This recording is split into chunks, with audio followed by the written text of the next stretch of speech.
Bande ko solution est monani. Solution est monani. Bon, tout n'a mes solutions à nini. Kasi solution est monani pour na ko gagner Algérie mardi. Bobi Algérie, les équipes à mounene en football. Algérie, les alliés Botswanate. Algérie, les équipes à mounene. D'ailleurs, bozo Hollanda, na batwal, ndenge nini batu bazali ko ganga, batu bazali ko loba, c'est match wana. Donc, ça match il y a année. Ça veut dire que Congo, Algérie, c'est le match de l'année.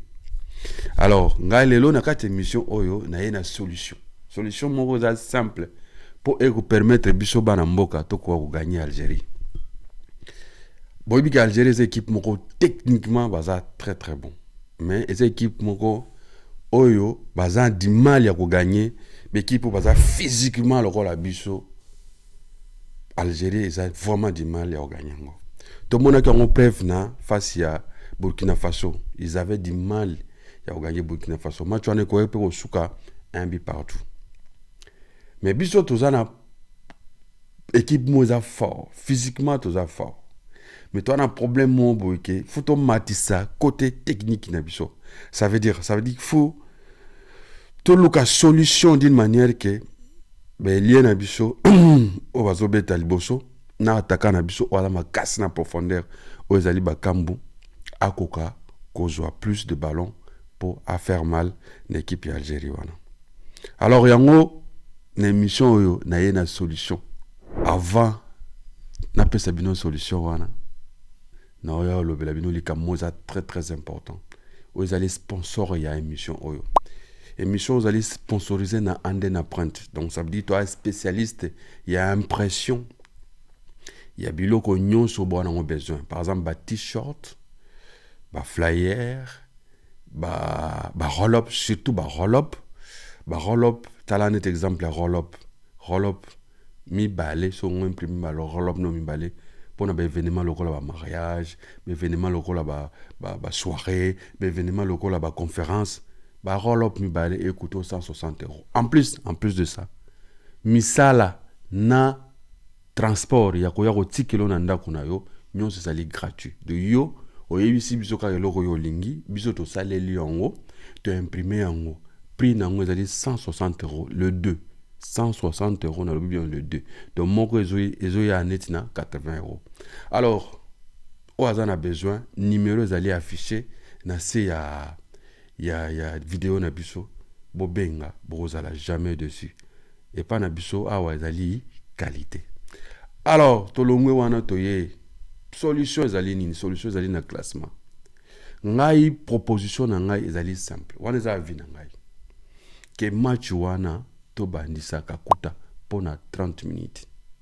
Pona kaka 30 minutes apama. Ça veut dire le début à match to bandisi Gaël Kakuta. Alors, no banana classement ne bandeli. Pour vous comprendre que peut-être idée na ngai ezali mabete. Na poto na rotika kaka mpasi ba petit bele ba na sima wana ba danser bazo yamba bien mais comme moi hiérarchie parce que ça dame ko la vani wana moi ko longole bongo ki rezate to tiki mpandi wan bisaka toujours wan bisaka za mais pona ngala meilleur na kano ba tale mais le gars là il est très bon mpandi à gauche to tiki mpaka maswako bolo te maswaka zo sumbisa sali mais écoute nana sala guerre na vite biso congolais to lingaka oloba nana sala guerre donc ça veut dire que tokotika ka maswako na berere ne wana ako se corriger ako za la prudent parce que maswako so tali ba action nyonso ba biso to gagner na ba match auto leka maswako azali na départ ya action oui mais ma babi na match na biso. Alors axe central non changé te Twanzebe excellent d'ailleurs pour que Twanzebe abimi parmi les meilleurs joueurs il y a face il y a poule Twanzebe Bazali na chancel de midi bazawana tranquille na milieu na petit nanga sadiki na mkau po nini na sadiki na mkau pa banda match po na yebi ke na ndenge onga na omona mukolo fa banda pas na 30 minutes na bitu boche match mnyoso te pour na 30 minutes bat ba loba to mukolo akoli pe mezalute te ba pechu wana mibale wana ba 20 ans ba no couvrir ve na bango. Ça veut dire que vene ba zu ba loba pesiye ve aloki solution atindiki yango bakambo aza makasi na profondeur. Bakambo aza na makasi na profondeur. Alors ceux qui bakambo abeti na vie to yebi déjà le passé ndenge ni bando beta na mpaka de mpaka on a zobenga mpaka de mpaka Gaël Kakuta. Donc ça veut dire que match wana est bien. Alors ngana zoloba ke Gaël il faut abandonner match wana pour encore permettre couper sa passe à profondeur na ela Meshak na Mbuku Mopanzi to gagner match wana. Na bisi bino keto to gagner match wana. Alors na bandeli poto mpasi Mopanzi ya droite Bisaka axe central Twanzebe na demi-dié Panzi à gauche Maswaku na milieu Mkauna na Sadiki na Gaël Kakuta. Panzi ailier à gauche tu es Petit Mbuku, côté droite tu es Elia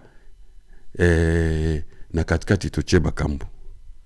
Donc bon mon résultat wana pendant 30 minutes tu as remarqué moi babi ata bobimisi mpaka après problème ate mais mukolo quand même aye asali musana asalini abimi parce que ye azawana zoteya ba pecha mike wana bazo teya ma simana donc ezali wabino Landry photo les meilleurs de Paris. Donc bon vraiment bo tia ba commentaire ngalinga moi ba commentaire ezala ça dit que bozana ba commentaire bo tia pe ba idée na bino bo tia pe ba classement na bino na C to yeba totala. Total la paix, peut-être Nana Rose en a raison, peut-être Bino Rose en a raison. Alors, vous partagez la vidéo vraiment au max, d'une manière que peut-être que vous comme la paix, n'a évité quoi. Et qu'on peut s'appeler moi valider quoi. Donc, c'est là qui a Bino Landry photo les meilleurs de Paris, pour les partager, vous partagez la vidéo au max. Et puis, vous s'abonner massivement. Tous les mbako soutenir Congo te mboka abiso, donc ça veut dire que Congo doit de l'avant quoi. Toujours to gagner Algérie. Merci beaucoup. Ciao ciao.